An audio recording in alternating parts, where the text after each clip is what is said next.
testing for the top spot or for playoffs.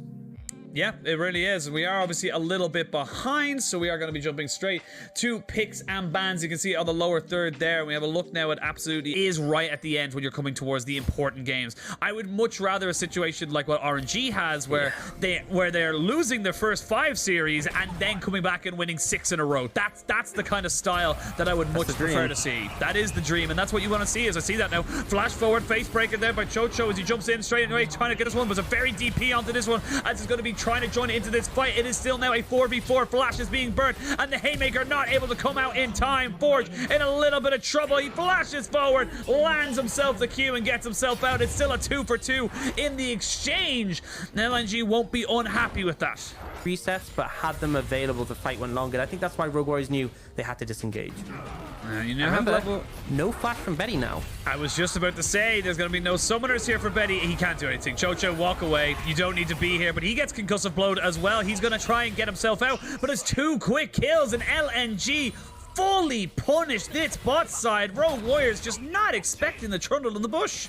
Yeah, pretty much, yeah. I would say it's pretty OP, you know.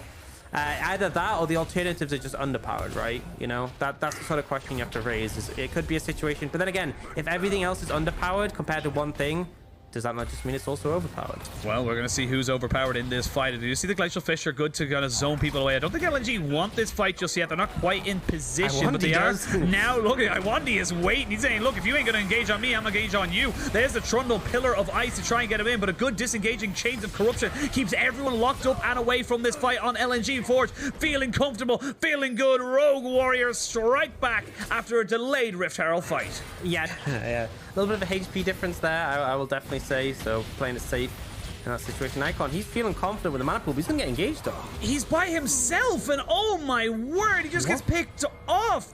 I was talking to Dagda earlier on in the week, and it's exactly what he said is the issue with LNG. They're separated, they're on their own, they're almost like they're playing solo queue. They're not a cohesive unit.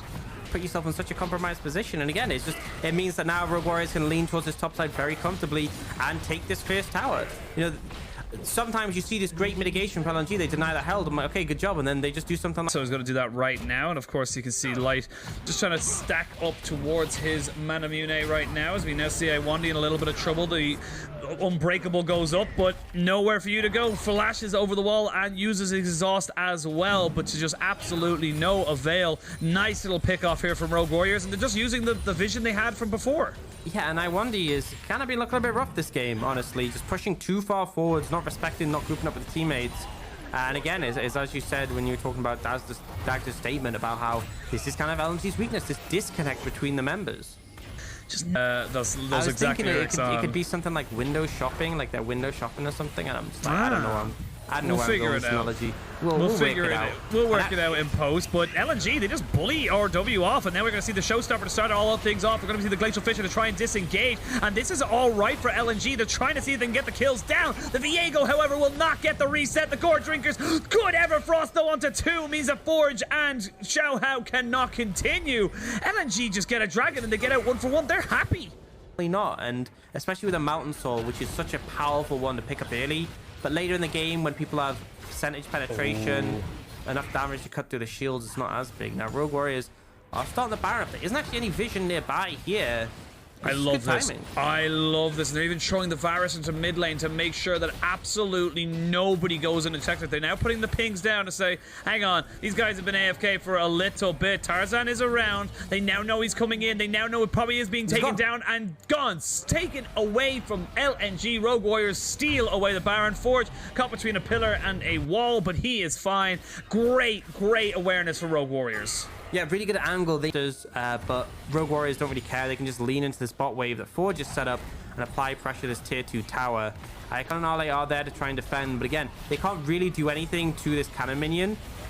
That being said, they're not going to go for the cannon minion. They're going to go for the bigger cannon minion that is Betty, but Betty just survives, uses his flash to get away from the Viego. And again, no one was there to follow up. Ale goes in completely alone. The rest of his team got to look at him like, all right, bye. And now Rogue Warriors could maybe crack open the base. I'm going to be cautious about the AoE from the Rise bouncing on them, but LNG aren't comfortable stepping up. They can't clear the minions quick enough. There's going to be bot inhib down, and Rogue Warriors you know, they're getting so much more than they ever bargained for. It's just consistently LNG are just handing them these freebies over. I mean, you see the engage there. It's like, okay, let's do a sniper brawl ult to try and knock someone up. Okay, that only hit the Recton. Let's throw a pillar down, and that's it. That's literally it. Where's the engage coming in? There we go. The flash kick right down the showstopper to try and start it all off. The Brom is dead. Now, can you look for anything off of this? Great moonfall to catch out 3, and you can see LNG in full retreat. They want nothing to do with this, but they got to be careful in Rogue Warriors. They have not got the resets available to the Viego, though. LNG just getting decimated, and with TP available on the Lee Sin, they may look for the end right here, right now. I think it might be a bit of a risky one. Zhao very low in this, but they are going to try it. That's actually a bit of a misplay of the TP. You should wait for it, the minions to be at a tower, but actually they got supers in the bot lane, so why not just use them? Double supers here, so they can just look to try and take down this turret. There is a Varus there. Betty, though, not really got a lot of mana, and Rogue Warriors, they're thinking the better of it. They don't want to risk it all on one last Nexus push. The death timer's not exactly huge enough, but not... But the thing is, Ale can't really go down and clear out this wave and then be back in time to TP because the Baron's already been started. So really nice timing from Rogue Warriors to kick this one off.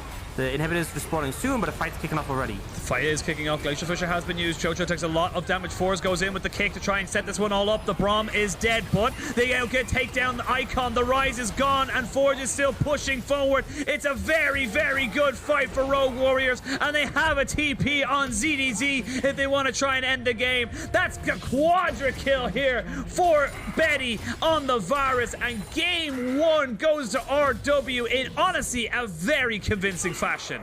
And it feels like LNG would try to play this passive defensive game throughout the early game into the mid game, but Rogue Warriors just found the agency, and I think LNG did an okay job at first, but then it was just this disconnect between them, getting caught out consistently, and Rogue Warriors